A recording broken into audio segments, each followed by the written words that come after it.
بسم اللہ الرحمن الرحیم۔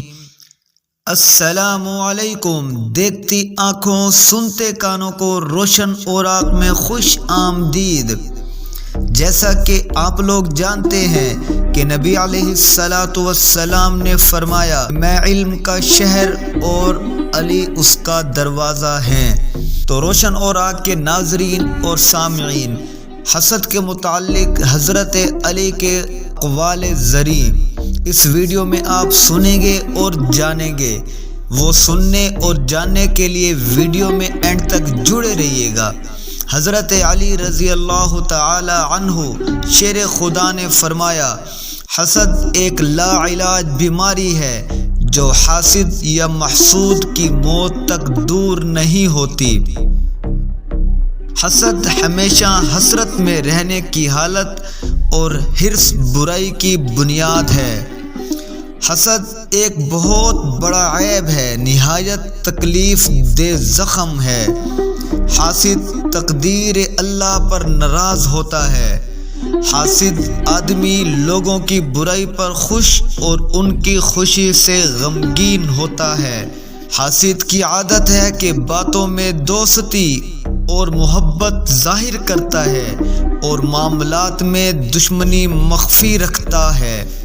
حاسد کو کبھی شفا نہیں، خائن سے کبھی وفا نہیں، بخیل سے کبھی مروت نہیں۔ حاسد ظاہر تندرست نظر آئے لیکن وہ بیمار ہی ہوتا ہے۔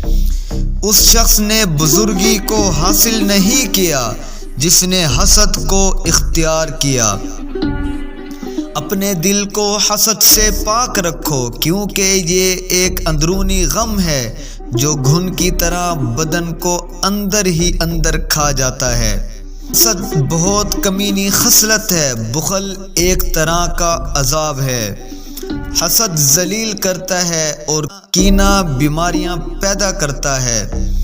حسد کا ثمرہ دنیا اور آخرت کی بدبختی ہے۔ آدمی کا سب سے برا ساتھی حسد ہے۔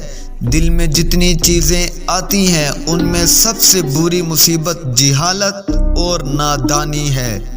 حاسد ہمیشہ بیمار اور بخیل رہتا ہے۔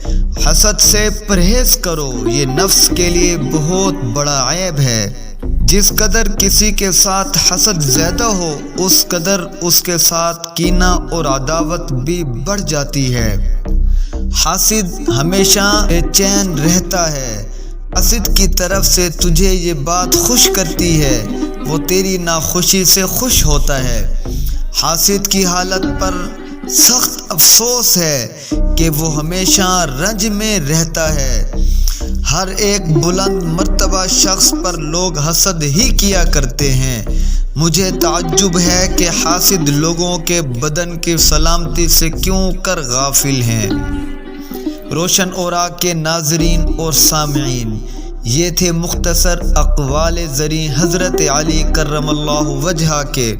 اس طرح کے مستند اور اسلامک ویڈیوز دیکھنے اور سننے کے لیے چینل کو لائک کریں، شیئر کریں، سبسکرائب کیجیے۔